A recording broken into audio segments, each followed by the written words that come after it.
सामान बनाएंगे तो भी कमी निकालनी है, इंसान बनाएंगे अच्छे तो भी कमी निकालनी है। मतलब क्या है? मतलब कि इस देश में एक वर्ग ऐसा है जिसको केवल विरोध के नाम पर विरोध करना है। अब देखिए पोलियो के बारे में क्या हुआ था वैक्सीन में, कि वैक्सीन बना रहे थे 65 साल पहले 70,000 बच्चे अपाहिज हो गए थे। ये वैक्सीनेशन का तरीका, 70,000 व्यक्ति पोलियो से ग्रसित होकर अपंग हुए थे। अभी सिप्ला ने रेमडेसिविर नाम की एक जेनेरिक दवा जारी की है। 100 मिलीग्राम की डोज कितने की है? 5 से 6,000 रुपए की इसकी डोज है।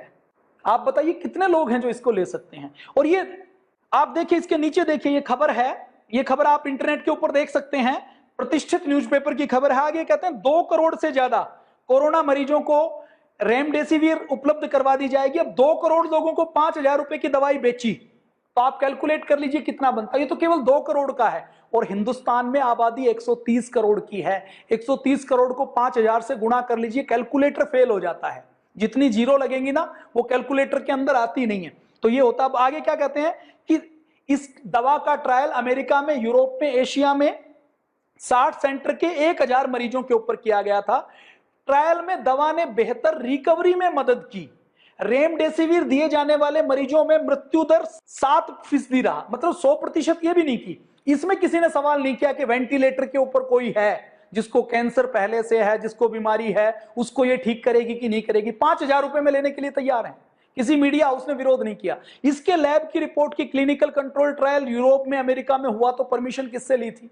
किसने परमिशन दी थी? उसकी रिपोर्ट क्या है? रोगी कौन कौन थे? रोगियों ने पहले संपर्क किया या लैब ने पहले संपर्क किया? ऐसे जो फिजूले सवाल जो यहां का मीडिया करता है वो सवाल किसी ने नहीं उठाए होंगे। अब देखिए आगे क्या कहते हैं। आगे कहते हैं कि आने वाले समय में 2021 में 2 से 3 अरब डॉलर का कारोबार करेगी रेमडेसिविर। मतलब इसमें कंपनी का टारगेट लोगों को ठीक करना नहीं है, इसमें कंपनी का टारगेट है कि कारोबार कितना होगा। पूज्य स्वामी जी महाराज ने क्या कहा? फार्मूला सीक्रेट नहीं रखा। इस रेमडेसिविर में क्या है हमें नहीं पता, वो चीज हमारे रसोई घर के मसाले में है, हमारे घर के खेत में है, हमें नहीं पता। पूज्य स्वामी जी और आचार्य जी ने तो खोल कर लिख दिया कि आप अश्वगंधा ले लीजिए, आप गिलोय ले लीजिए, आप तुलसी ले लीजिए, आप ऐसे ऐसे ज्यादा दिक्कत है तो शिलाजीत ले लीजिए, इतनी मात्रा में ले लीजिए, घर के अंदर बनी हुई ले लीजिए, तो आपको खरीदने की जरूरत ही नहीं है। दिक्कत यह है कि ये कारोबार के ऊपर झटका लग रहा है। अभी आप टीवी खोलेंगे ना तो हमारे जो सुपरस्टार हैं अमिताभ बच्चन आएंगे। किस कंपनी की ओर से आएंगे?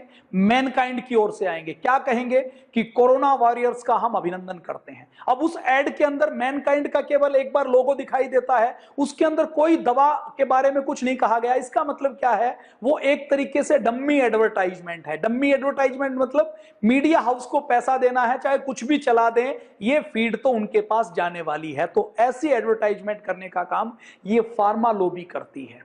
तो ये जो प्रेस न्यूज जारी करेंगे, इनके रिपोर्टर जारी करेंगे, उसको हाईलाइट करके दिखाया जाएगा। पतंजलि की सारी दवाइयों में आज भी कमी निकाल रहे हैं। मीडिया को देखेंगे तो आपको कमियां मिलेंगी। सोशल मीडिया में भी आप यदि आम आदमी को देखेंगे तो उसके विचार कुछ और मिलेंगे। और सोशल मीडिया में यदि आप जो प्लान ट्रेंड होते हैं, जो आर्टिफिशियल इंटेलिजेंस से किए जाते हैं, जो बोट्स से किए जाते हैं, उसको आप देखेंगे तो आप पाएंगे कि सारा सोशल मीडिया भी पतंजलि के खिलाफ चल रहा है।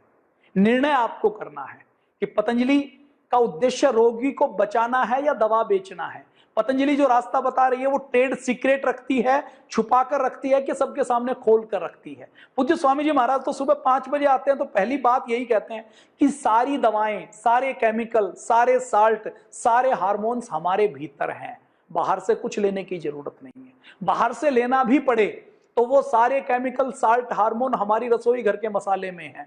जो रसोई घर में नहीं है वो रसोई घर से बाहर निकलेंगे तो खेत में पहुंचते पहुंचते रास्ते में जो बेल आएंगे, जो पौधे आएंगे, जो बीज आएंगे, जो वृक्ष आएंगे, उनके अंदर वो सारी चीजें मिल जाती हैं। और ये बताने का काम केवल आयुर्वेद करता है।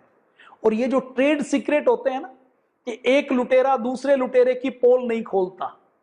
अब पूज्य स्वामी जी और पतंजलि ये सारे ट्रेड सीक्रेट खुले में बता देते हैं कि ये दवाई ऐसी बनती है, आप घर में बना लीजिए। अब जब ये सब करेंगे, कोरोना का इलाज पतंजलि ने बना दिया, तो होगा क्या? होगा ये कि यदि कोरोना का इलाज हो सकता है तो ये जो डायबिटीज की दवाइयां खाने वाले, थायराइड की दवाई खाने वाले, माइग्रेन की दवाई खाने वाले, आर्थराइटिस की दवाई खाने वाले लोग, ये सब आयुर्वेद की ओर मुड़कर आ जाएंगे। तो ये फार्मा कंपनियां कटोरा लेकर भीख मांगती हुई नजर आएंगी। ये षड्यंत्र है कि यदि ये हो गया, पतंजलि यदि कोरोना की दवाई कोरोना को क्योर करके दिखा देती है, तो आगे फार्मा कंपनियों में ताला लग जाएगा। और केवल फार्मा कंपनियों में ताला नहीं लगेगा, यदि पतंजलि ये कर लेती है, यदि एक भगवाधारी ये कर लेता है, एक भारत का व्यक्ति सन्यासी ये कर लेता है और भारत के ज्ञान विज्ञान के बारे में पता लगता है, तो वो जो लोग जो 2000 साल पहले आए, उन्होंने कहा कि हम सबसे अधिक विकसित रहे हैं। 1400 साल पहले जो लोग आए, उनकी धार्मिक मान्यताएं ताश के पत्तों की तरह बिखर जाएंगी। उनके धर्म के लोग उस धर्म में आएंगे जिस धर्म में ये आयुर्वेद का ज्ञान दिया हुआ है, जिसके धर्म ग्रंथों में कोई कट्टरता नहीं है, जिसके धर्म ग्रंथों में वेद के एक अंग के रूप में आयुर्वेद का विज्ञान दिया है। उपवेद के रूप में यह कहा जाता है कि यह आयुर्वेद है। आयुर्वेद क्या है? हम कैसे स्वस्थ रहें, यह जीवन जीने का विज्ञान दिया गया है। अगली न्यूज देखिए, कोरोना की दवा मेडिकल स्टोर पे है, 3500 रुपए की एक स्ट्रिप है, एक व्यक्ति के ही काम आएगी। पतंजलि की दवा पहले तो खरीदने की आवश्यकता नहीं है, फार्मूला आप सबके सामने पूज्य स्वामी जी महाराज रोज टीवी के ऊपर बताते हैं। अब यदि किसी ने खरीद भी ली, मान लीजिए किसी ने कोरोना की 3-4 डिब्बियां खरीद ली, तो उस 3-4 डिब्बी में जो 2-2 गोली सुबह शाम लेनी है 10 दिन 15 दिन तक, तो वो लेने के बाद वो गोली पत्नी के भी काम आएगी, बच्चे के भी काम आएगी, नौकर के भी काम आएगी। मतलब 500 रुपए की दवाई पतंजलि वाली तो कई लोग खा सकते हैं, और यहां 3500 रुपए की दवाई केवल एक व्यक्ति खा सकता है। अब नीचे आप देख लीजिए, कंपनी का दावा है कि उसमें उसे भारत में सभी प्रकार की सरकारी अनुमति मिल गई है। हालांकि अभी तक यह पता नहीं चल पाया कि मरीजों के ऊपर इसका कैसा और कितना असर हो रहा है। मतलब दवाई लॉन्च हो चुकी, दवाई बिक रही है, लोग खरीद रहे हैं, 3500 रुपए देकर खरीद रहे हैं, लेकिन मरीजों के ऊपर कैसा ट्रायल हुआ, क्या क्लिनिकल कंट्रोल ट्रायल हुआ, इन्होंने क्या चिट्ठी लिखी, उसकी कोई पूछताछ नहीं करा। आगे देखिए आप, यही कभी कंपनी का चेयरमैन क्या बयान देता है। कंपनी का चेयरमैन कहता है कि बहुत तेजी से वायरस के मामले फैले हुए हैं। वो कहते हैं कि इलाज के दौरान या इससे पहले रेमडेसिविर दूसरी दवाओं का इस्तेमाल किया गया, लेकिन फेबीफ्लू ऐसी दवा है जिसे खाया जा सकता है। और वो कहते हैं कि ऑक्सफोर्ड यूनिवर्सिटी के रिसर्च में इस दवा के कुछ अच्छे नतीजे सामने आए थे। इन्होंने ये नहीं कहा कि 100% क्योर किया था, ये भी नहीं कहते कि वेंटिलेटर को ठीक कर सकते हैं। ये क्या कहते हैं कि ऑक्सफोर्ड यूनिवर्सिटी की रिसर्च में दवा के कुछ अच्छे नतीजे आए थे। कुछ अच्छे तो ये कह रहे हैं, अब कितने कुछ अच्छे आए थे, ऑक्सफोर्ड यूनिवर्सिटी में कौन कौन लोग थे, उन्होंने क्या खाया था, ऑक्सफोर्ड यूनिवर्सिटी ने किसकी परमिशन ली थी, उसने किसको लेटर लिखा था, आयुष डिपार्टमेंट से पूछा था या नहीं पूछा था। अब इनके ऊपर कोई सवाल नहीं करेगा। क्यों? क्योंकि ये 3500 रुपए की दवाई बेचते हैं, तो उस 3500 रुपए की दवाई में 3000 रुपए खुद भी कमाते हैं और 500 रुपए सारे मीडिया वालों को, सारे आवाज उठाने वाले लोगों को भी बांट देते हैं। तो कोई सवाल नहीं उठेगा, कोई सवाल नहीं करेगा। बाबा जी की गलती क्या है कि इन्होंने 500 रुपए में दवाई दे दी। इसी दवाई को 5000 रुपए में देते तो लाइन लगा कर लेते, 5000 में 4000 खुद रखते, 1000 रुपए बांट भी देते, तो लोग सड़कों के ऊपर उतर कर कहते कि दवाई को इंपोर्ट करना है, एक्सपोर्ट करना है। दिक्कत यही है कि उसका नाम तुलसी के ऊपर रखा गया। दिक्कत यही है कि उसका जो लॉन्चिंग की गई वो गायत्री मंत्र के साथ की गई। लॉन्चिंग करते हुए एक भगवाधारी व्यक्ति खड़ा है, एक आचार्य सफेद कपड़ों में खड़ा है जो कहता है कि मुझे तो कुछ नहीं चाहिए। तो दिक्कत यहां है कि ओम के उच्चारण से दिक्कत है, गायत्री मंत्र से दिक्कत है, इस 500 रुपए से दिक्कत है। यदि इसको 5000 रुपए में लॉन्च किया जाता, 1000 रुपए की बड़ी बड़ी एड हर मीडिया हाउस को दे दी, 1000 रुपए एक किट के ऊपर यदि कमा कर उसको मान लीजिए कि 50 करोड़ किट बिकने वाली है, 1000 गुणा 50 करें तो कितना बैठता है? 50,000 करोड़। 50,000 करोड़ यदि उसमें से कुछ हिस्सा बांट दिया जाता, एक बजट का हिस्सा दे दिया जाता, डम्मी एड छपवाई जाती, तो कोई आवाज नहीं उठाता, कोई कुछ कहने वाला नहीं था। लेकिन दिक्कत क्या है कि बाबा जी ना तो खुद खाते ना दूसरों को खाने देते। अपना जो कमीशन है, वो जो चिकित्सालय चलाते हैं, उनको भी यह समस्या रहता है कि बाबा जी कमीशन बहुत कम देते हैं, लाभांश बहुत कम देते हैं, प्रॉफिट बहुत कम देते हैं। जो कंपनी वाले हैं वो भी, उनको भी दिक्कत क्या कहती है कि पूज्य स्वामी जी और श्रद्धेय आचार्य जी रेट नहीं बढ़ाने देते। अब मैं तो पतंजलि से के अंदर की कुछ चीजें जानता हूं, तो वो हमारे जो मार्केटिंग वाले हैं, सेल्स वाले हैं, R&D वाले हैं, वो कहते हैं कि रॉ मटेरियल की कॉस्ट बढ़ती चली जाती है, लेकिन पतंजलि अपने दाम नहीं बढ़ाती। तो कहते हैं कुछ अच्छे रिजल्ट आए थे। अब नीचे क्या कहते हैं, वो कहते हैं कि अब फेबीफ्लू दवा को मंजूरी मिल चुकी है, अब देखना होगा कि ये दवा कोरोना संकट में किस तरह मदद कर पाती है। दवाई बिक रही है, लेकिन मंजूरी मिलने के बाद कहते हैं कि देखेंगे कैसा करेगी, इसके बारे में कोई सवाल नहीं करने वाला। अब ये देखिए, दवा कंपनियां दवाई तैयार कर रही हैं, खूब लिख भी रही हैं, लिखने के साथ साथ कर रही हैं। अब इसकी एक डोज कितने की है? 5,000 रुपए की एक डोज है। एक डोज की कीमत 5400 रुपए है। ये जो एक डोज है ना, ये कोविफोर, इस दवा की एक डोज की कीमत 5400 रुपए है। ये लिखी हुई है, आप न्यूज में कोविफोर के नाम से रिसर्च कर सकते हैं। ये कहते हैं 10,000 डोज तो हमने तुरंत तैयार करके हैदराबाद, दिल्ली, गुजरात, तमिलनाडु, महाराष्ट्र में सप्लाई कर दी है। 10,000 डोज अभी कलकत्ता में, भोपाल में, लखनऊ में, पटना में, भुवनेश्वर में, रांची में हम भेजने वाले हैं। अब आगे क्या कहते हैं कि इसको बनाने की अनुमति दे दी गई है। बनाने की अनुमति के बाद ये कहते हैं कि ये गर्भवती महिला और बच्चों को नहीं दी जाती। फिर आगे कहते हैं कि ये जो अमेरिकी दवा निर्माता कंपनी गिलियड साइंसेज ने एंटीवायरल ड्रग रेमडेसिविर को इबोला के इलाज के लिए बनाया था। क्या कहते हैं कि इबोला के इलाज के लिए बनाया गया था। ये कहते हैं कि ये जो दवाई है, ये मूल रूप से जो कंपनी है गिलियड साइंसेज, इसने ये एंटीवायरल दवाई रेमडेसिविर इबोला के इलाज के लिए बनाई थी। अब आगे क्या कहते हैं कि हालांकि यह इबोला के इलाज में बेअसर रही थी, अमेरिका ने इस दवा को कोरोना के मरीजों के ऊपर परीक्षण किया था। परीक्षण कहां हुआ? अमेरिका में। दवा किसके लिए बनाई गई थी? इबोला के लिए। बिक किसके लिए रही है? कोरोना के लिए। इबोला में कोई काम नहीं आई। मतलब क्या है कि एक बहुत बड़ी कॉन्स्पिरेसी पूरी दुनिया, पूरे अपने भारत के अंदर चल रही है कि भारत में यदि अंग्रेजी नाम है, महंगे मूल्य हैं, तो कुछ भी बनाकर उठाकर दे दो, बस ठप्पा हो अमेरिका का या यूरोप का, किसी ऑक्सफोर्ड यूनिवर्सिटी का, किसी दूसरे इंस्टीट्यूट का, उसका कुछ बड़ा सा महंगा सा उलझने वाला नाम हो तो कुछ भी चल जाएगा। लेकिन हम यदि भारत की भारतीयता की बात करेंगे, यदि फ्री में 100 करोड़ लोगों को ठीक करने की बात करेंगे तो कार्रवाई की जाएगी, FIR दर्ज की जाएगी।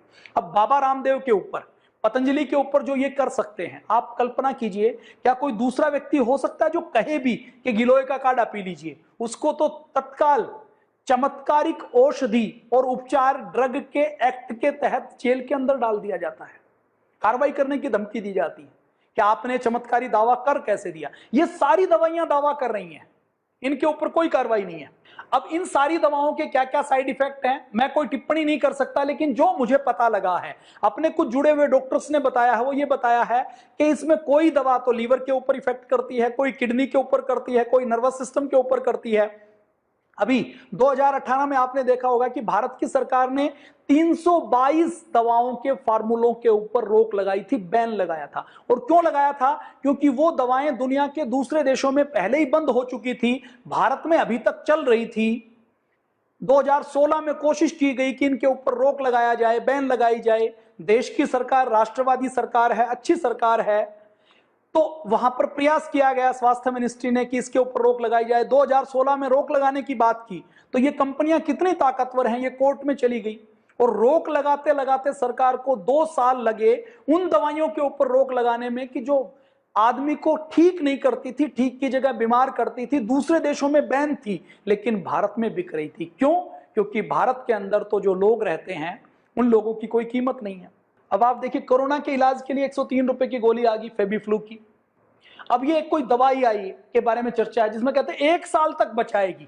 अब 1 साल तक बचाने के 5,000 रुपए ले लो तो ठीक, लेकिन पूरी उम्र बच सकें, और केवल कोरोना से नहीं बच सके, कोरोना जैसे जो वायरस आए उनसे भी बच सकें, वैसी कोई दवाई की, गिलोय की, अश्वगंधा की इम्यूनिटी बढ़ाने की बात करे तो वो गलत हो जाता है। अब देखिए, कुछ दवाएं हैं विदेशों में, जो किंडर जॉय है ना, आपका छोटा सा बच्चा 35 रुपए की एक बोल सी लेकर आता है और उसके अंदर क्या निकलती है? 5 ग्राम की चॉकलेट निकलती है, उसके साथ एक छोटा सा खिलौना निकलता है, और कुछ बच्चे तो उस खिलौने को खाकर मर चुके हैं। वो किंडर जॉय जो एक चॉकलेट आती है वो विदेशों में बैन है, लेकिन इंडिया में चल रही है। आप देखेंगे जो डिस्प्रिन है वो विदेशों में बैन थी, इंडिया में चलती रही। एनर्जीन नाम की एक गोली आपने देखी होगी, विदेशों में बैन थी, भारत में चलती रही। रेड बुल का नाम आपने सुना होगा, एनर्जी ड्रिंक के बारे में कहा जाता है, उसके अंदर यह कहा जाता है कि इसके अंदर बुल का सीमन होता है। मतलब विदेशी कंपनियां चाहे हमें घोड़े की लीद पैक करके दे दें, वो हम प्रसाद की तरह ले लेते हैं, वो हम बहुत बहुत चटकारे लेकर लेते हैं कि देखो हमने एनर्जी प्राप्त कर ली, लेकिन वो इंडिया के अंदर फेंकी हुई है, इंडिया के अंदर खा रहे हैं। नींबू स्लाइड, ये जो एक साल्ट है, नींबू लीड, नींबू स्लाइड, इसके ऊपर विदेशों में कई जगह बैन था, भारत के अंदर बिकती रही। अभी तो 2 साल पहले बैन लगा है कुछ दवाइयों के ऊपर, लेकिन ऐसे बहुत से एग्जाम्पल हैं। जेली स्वीट्स विदेशों के अंदर बैन है, भारत के अंदर अभी फेंकी हुई है, लोग चटकारे लेकर खाते हैं और बीमार होते हैं। तो अपने यहां भारत में गोरा करने वाली क्रीम बिकती है, कोई उसके दावों की जांच नहीं की जाती। अपने यहां पेप्सोडेंट बिकती है और ये दावा करती है कि इससे सांसों से खुशबू आती है, कोई जांच नहीं की जाती। एक कंपनी पिछले 45 सालों से गोरा करने की क्रीम बेच रही है, कई पीढ़ियां निकल गई। जो युवती थी वो मां बन चुकी, मां बनकर अब सास बन चुकी, और सास बनने के बाद भी आज तक जो गोरी नहीं हुई, ऐसे गोरेपन की क्रीम के नाम पर कई हजार करोड़ रुपए लूट लिए जाते हैं, लेकिन भारत के अंदर उसकी जांच नहीं की जाती। उसके लिए अलाउड है, उसके लिए कोई आपत्ति नहीं है। लेकिन यदि कोई आयुर्वेद की बात करे, कोई घर में उपचार की बात करे, तो उसके लिए जांच की जाती है, उसको दोषी ठहराया जाता है। और कुछ लोग तो कैसे दोषी ठहराते हैं कि यदि राजस्थान में ये हुआ, यदि मध्य प्रदेश में ये हुआ, तो गिरफ्तार कर लिया जाएगा, एफआईआर दर्ज कर दी जाएगी, जेल के अंदर डाल दिया जाएगा। मान हानि करना, सम्मान की हानि करना, नोबेल प्राइज जिस चीज के लिए मिलना चाहिए उस चीज के बदले में क्या मिल रहा है? उस चीज के बदले में एफआईआर मिल रही है। कोल्ड ड्रिंक के अंदर 2003 में कीटनाशक पाए गए थे, 5 अगस्त 2003 की रिपोर्ट है, centre for science and environment की सुनीता नारायण जी ने जांच की थी, और लगभग सारे ब्रांड के अंदर पाए गए थे। अभी देखिए, आयुष खुद अपनी किट जारी कर रहा है। अब अगर हम आयुष रक्षा किट की बात करें कि इसमें जो किट जारी की है, आयुष रक्षा काढ़ा है, आयुष अश्वगंधावटी है, उसका भी तो कहीं ट्रायल किया होगा, उसके लिए भी तो कहीं से अनुमति ली होगी, क्लिनिकल कंट्रोल ट्रायल किया होगा। ये चीजें बिक रही हैं, जो कोरोना के उपचार के नाम पर दावा किया जाता है, उनके ऊपर कोई आपत्ति नहीं है। हमारे माननीय प्रधानमंत्री जी योग को पूरा सम्मान देते हैं। 5 बार कोरोना हुआ, देखिए ये जो लोग कोरोना योग से ठीक हुए हैं, उन सब की रिपोर्ट अखबार में है। 5 बार कोरोना हुआ, पॉजिटिव से नेगेटिव किया, किससे किया? योग से किया। योग से मन शांत करके कोरोना की जंग जीती। ये आईएफएस ऑफिसर है, देहरादून में रहते हैं, 2 घंटे योग किया, कोरोना से जीते। काढ़ा पिलाने से मरीज ठीक हुए। चाइना ट्रेडिशनल अपनी परंपरागत कार्डों से ठीक कर सकता अपने आप को, भारत में दिक्कत है। हो रहे हैं तो भी दिक्कत है, हो रहे हैं तो आपको पतंजलि के ऊपर पल्ला झाड़ने की, पतंजलि के ऊपर एफआईआर की क्या दिक्कत है? आपको लगता है कि पतंजलि ने इतना कर लिया, अब आप कहिए कि आपने जो किया है बहुत अच्छा किया है, अब ये सारी रिपोर्ट हमें दे दीजिए, हम इस काम को आगे बढ़ाते हैं। लेकिन कोई ये करे, उसको हतोत्साहित करना, उसके लिए नेगेटिव टिप्पणी करना, इसका मतलब क्या है? इसका मतलब संकेत क्या है कि भारत के 135 करोड़ लोग फार्मा कंपनियों के गुलाम बने रहें, उनको वैक्सीन करवाना पड़े, उनको दवाई खरीदनी पड़े, कोई भी व्यक्ति हिम्मत ना करे कि वो कैसे उठाएगा, कैसे वो आयुर्वेद के ऊपर रिसर्च करेगा। क्यों? एक बार पतंजलि को रोक दिया तो दुनिया की, भारत की कोई दूसरी कंपनी तो हिम्मत ही नहीं कर पाएगी कि हमें कोई ट्रीटमेंट निकालना है। केवल पतंजलि को नहीं रोका है, दूसरे आयुर्वेद की कंपनियों को भी रोक दिया है। सौंठ लहसुन से कोरोना हार रहा है। सिपाही ने कहा कि 20-20 बार गर्म पानी किया, योग किया और ठीक हो गया। अश्वगंधा की ये जो रिपोर्ट है ना, ये किसकी है?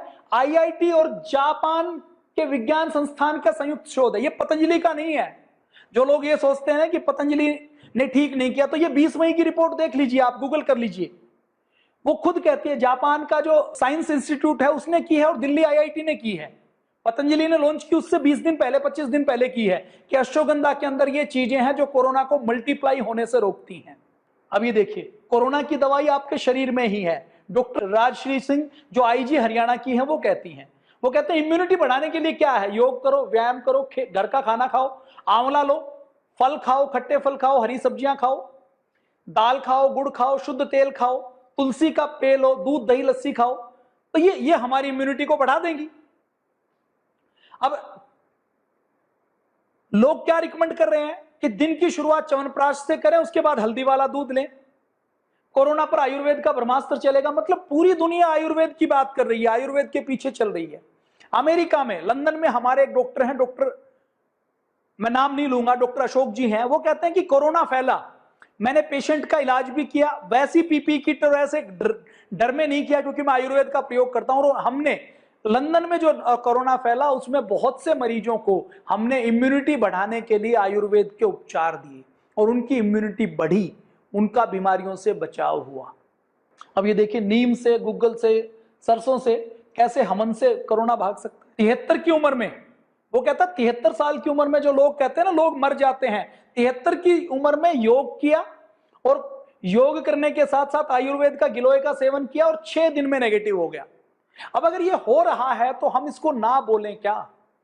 अगर बोलते हैं तो गुनाह करते हैं क्या कि आयुर्वेद और योग से, गिलोय के काढ़े से, अश्वगंधा से ठीक हो रहा है। और कोई यदि इस बोलने के ऊपर रोक लगाता है तो आप समझ लीजिए कि देश मानसिक तौर पर गुलाम हो चुका। बड़ी बड़ी फार्मा कंपनियों की नीयत क्या है कि हर व्यक्ति के शरीर में एक वैक्सीन की चिप इंस्टॉल करनी है। आपके घर में छोटा बच्चा है ना, छोटे बच्चे के लिए वैक्सीनेशन का कार्ड बनता है कि 3 महीने में ये टीका लगेगा, 6 महीने में ये लगेगा, 9 महीने में ये लगेगा, 12 महीने में ये लगेगा, 1 साल में ये लगेगा, 2 साल में ये लगेगा। वो बचपन के टीके हैं जो लगाए जाते हैं। अभी आगे योजना क्या है कि हर व्यक्ति के शरीर में एक टीका लगा, एक चिप लगा दी जाए और हर साल, 2 साल, 5 साल में कभी स्वाइन फ्लू, कभी इबोला, कभी H1B1, कभी कुछ और कोई ना कोई वायरस निकालेंगे और हर साल हर व्यक्ति की जेब से 10,000 रुपए वैक्सीनेशन के नाम से निकालने हैं। ये षड्यंत्र चल रहा है। और बड़ी बड़ी कंपनियां, ऐसी लॉबी जो किसी भी देश के प्रधानमंत्री को भी हिला सकती हैं।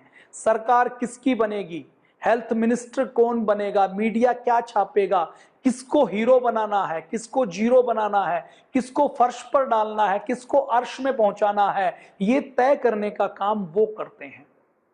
अभी एक नियम क्या है, आप में से कभी कोई व्यक्ति विदेश जाता है ना, तो विदेश जाता है तो कुछ देशों में जब आप वीजा के लिए अप्लाई करते हैं ना, तो वो प्रूफ मांगते हैं कि आप हमारे देश में आ रहे हैं तो आपने इस चीज का टीका लगवाया है कि नहीं लगवाया, वैक्सीन लगवाया है कि नहीं लगवाया। वो वैक्सीनेशन की प्रूफ होता है तो ही वो एंट्री देते हैं।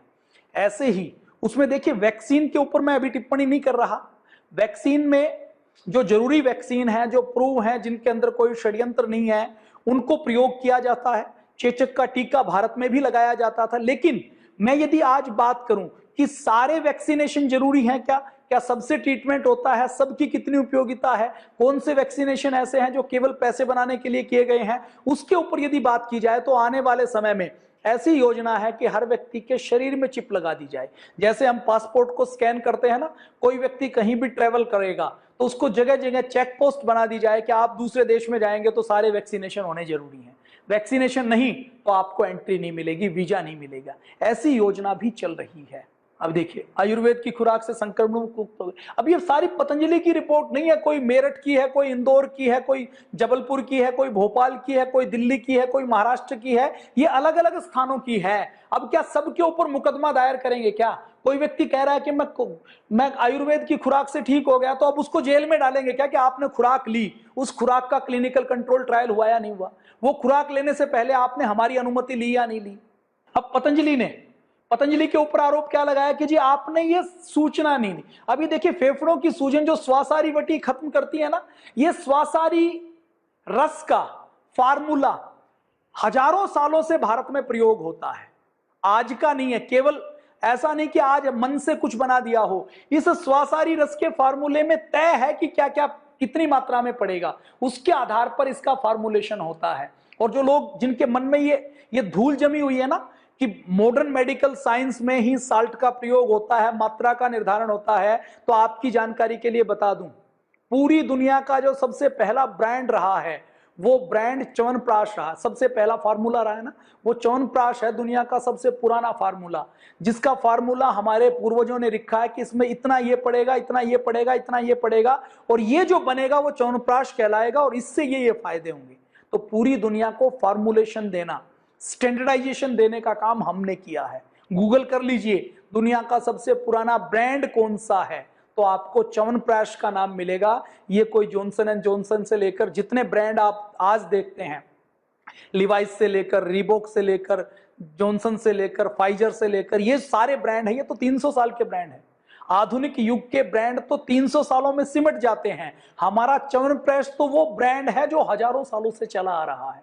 तो ये ज्ञान विज्ञान हमारा रहा है। तो हमारे यहाँ एक एक भस्म बनाने का पूरा फार्मूला दिया गया है। और ये जो भस्म बनाने का विज्ञान कितना है, भारत की एक यूनिवर्सिटी है, नाम मुझे अभी ध्यान नहीं आ रहा, आप गूगल करेंगे तो आपको मिल जाएगा। उस यूनिवर्सिटी ने एक शोध किया कि ये जो सोने की भस्म बनाई जाती है ना, इस भस्म के पार्टिकल का साइज कितना है। तो यूनिवर्सिटी के आयुर्वेद विभाग ने अपने सोने की भस्म का एक सैंपल यूनिवर्सिटी के अंदर जो नैनो टेक्नोलॉजी का विभाग है उसको दे दिया। अब नैनो टेक्नोलॉजी के विभाग ने उस भस्म के पार्टिकल की साइज की गणना की तो ये पाया कि ये नैनो साइज में हो गई है। तो किसी पदार्थ को नैनो साइज में करना, ये नैनो टेक्नोलॉजी आधुनिक विज्ञान में 40-50 सालों में आई है। आधुनिक विज्ञान में माइक्रोस्कोप की खोज पिछले 300 सालों में हुई है। हमने तो माइक्रोस्कोप से पहले बता दिया कि हल्दी के अंदर क्या क्या गुण है, अश्वगंधा के अंदर क्या क्या गुण है, तुलसी के अंदर क्या क्या गुण है, और एक के बारे में नहीं बताया। 800 पौधों के बारे में तो महर्षि चरक लिख कर गए हैं कि 800 पौधों के ये गुण हैं, ये धर्म है, ऐसे इनकी पहचान है और ये ऐसे ऐसे काम करते हैं, इस बीमारी में काम करते हैं। अब जो लोग कहते हैं ना कि ये सूचना नहीं दी गई, अब ये पूरा देखिए पतंजलि ने पूरा ये रिप्लाई दिया है। उस रिप्लाई में ये बताया गया है कि क्या कंपोजिशन है, कौन सी दवाई है, कब दी गई थी, जो इंस्टीट्यूशनल एथिक्स कमेटी का क्लियरेंस कब मिला, उसका लेटर अटैच है, प्रोटोकॉल सैंपल साइज क्या था, early submission of about detail क्या थी। ये देखिए ये पूरी जानकारी है, क्या किसने कंडक्ट किया, क्या नाम था, क्या एड्रेस था, स्टडी का डिजाइन क्या था, टाइप ऑफ स्टडी क्या थी, टाइप ऑफ ट्रायल क्या था, लास्ट मॉडिफाइड कब की गई थी, ये सारी चीजें, साइंटिफिक टाइटल क्या था स्टडी का, पब्लिक टाइटल क्या था, इसके लिए सपोर्ट किसने दी, सोर्स किसने दिया, मटेरियल सपोर्ट किसने दी, साइट कौन सी रही है, डिटेल ऑफ एथिक्स कमेटी क्या क्या रही है, रेगुलेटरी क्लियरेंस स्टेटस क्या रहा है, ये सारी चीजें इसमें सब दिया गया है। आप देखेंगे जो 2 जून को पहला लेटर लिखा गया है, किसको लिखा गया है, रोहित कुमार सिंह IAS हैं, किसका, additional chief secretary medical health and family welfare department government of Rajasthan को लिखा गया है।